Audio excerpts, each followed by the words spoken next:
One knows when Tom Cruise touches down. Tools that people can apply to their lives to make them better. It's about improving conditions. It allows you to find out for yourself. There's things that we can do to help you not be a criminal, get you off drugs, a way to happiness. Clear body, clear mind. Study technology, Criminon program. It doesn't matter what religion you are, these things work. And he's been doing it for years. Been a Scientologist for 14, 16, almost 20 years. And if they should so much as raise an eyebrow, he throws down the gauntlet. Here's the people's reaction. No, I think maybe people say that to you. They don't say that to me. Oh. And given all else he's carved out across this world, you'd have to live in a cave not to have heard about it.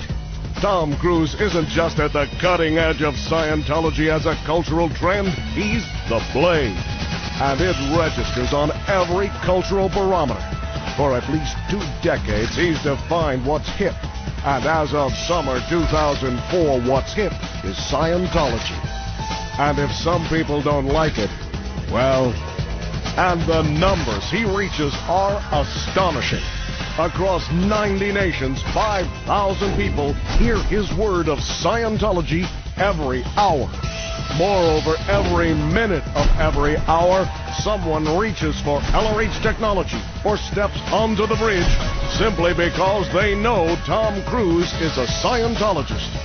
And combined with all else he contributes, he has recast the future for whole generations.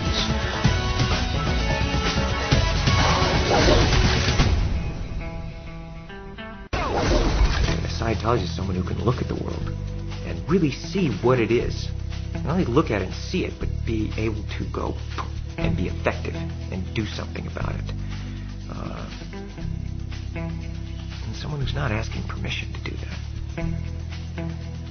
Why ask permission? We are the authorities. And nothing says that better than the Mr. Cruise response to the wake-up call in the aftermath of 9/11. Now, of course, if you're Tom Cruise, just lending your name to a cause can generate more energy than most people hope for in a lifetime. But he never merely lends his name. If he takes a stand, it's pedal to the metal till the finish line. As in helping New York firemen. He first saw the dust and heard the cough when descending to the ruins, and where he bolstered morale among firemen. The devastation had spread an unprecedented combination of toxins through the air. And it was lethal. All they were doing was medical screening. Nobody was aggressively treating these people to give them a better quality of life. The EPA came out and said the air was clean. And of course, as a Scientologist, you go, that's a lie. Outpoint lie. You just go, liar, fine. It was the ground zero call, and nobody knew the cure. And while he could have provided a statement in support, that's not how Tom drives. Rather, he personally saw to the establishment of a first New York Hubbard detox project. And no, he did not ask permission. Finally, we just say, what, damn it. Just go there and do it. Just put it there, let's go. Here's the money, let's go. Let's just get one person through there. I can't sleep another night. And as the first of those firemen moved through the program, those toxins became visible again.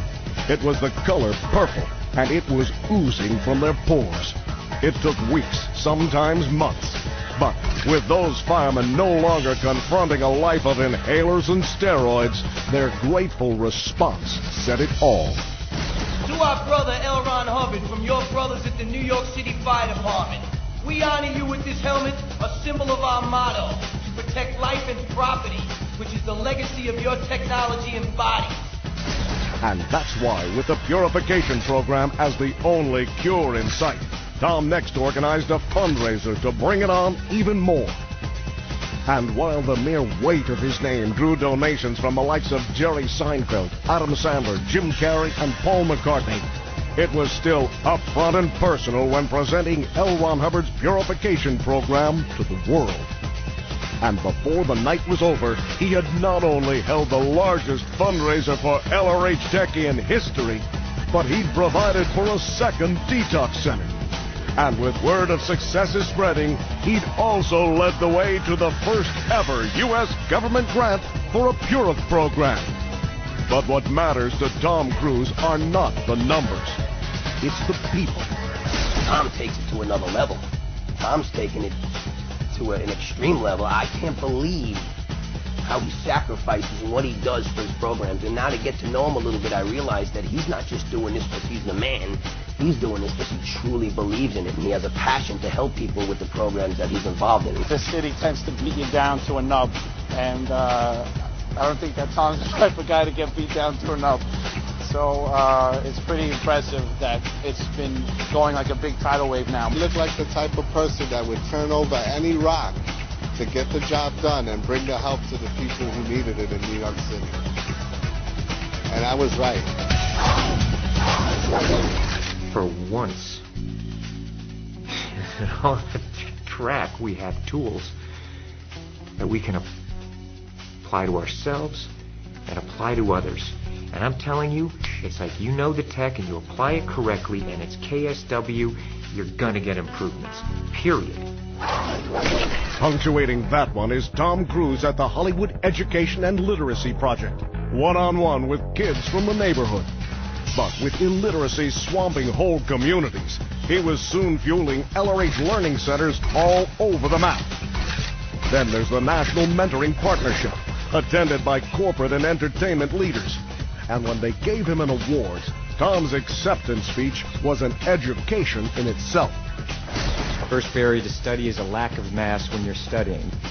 And were that not enough, he next conducted the high-level talks, where America's schooling agenda is shaped, literally, because Tom presented all LRH learning tools to the U.S. Department of Education.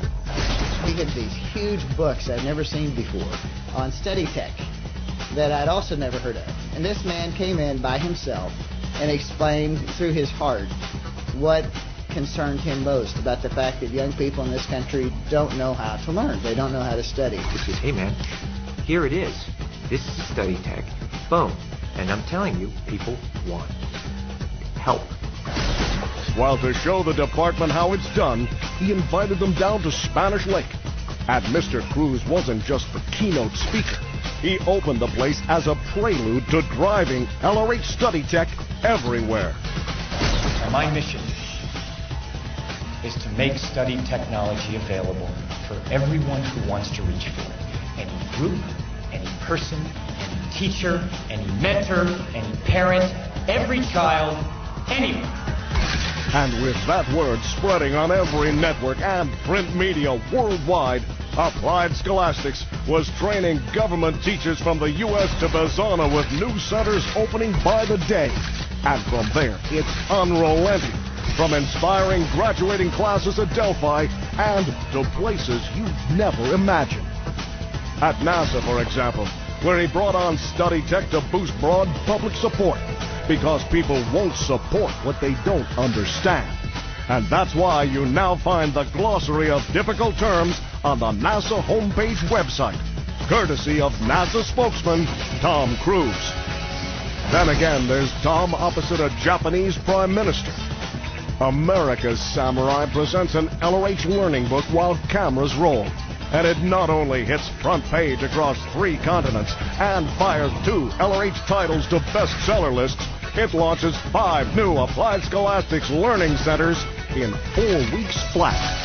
While to provide the rest of the world with an inkling of what LRH technology holds, he presented the 3 barriers to study in the highest circulation glossy on Earth.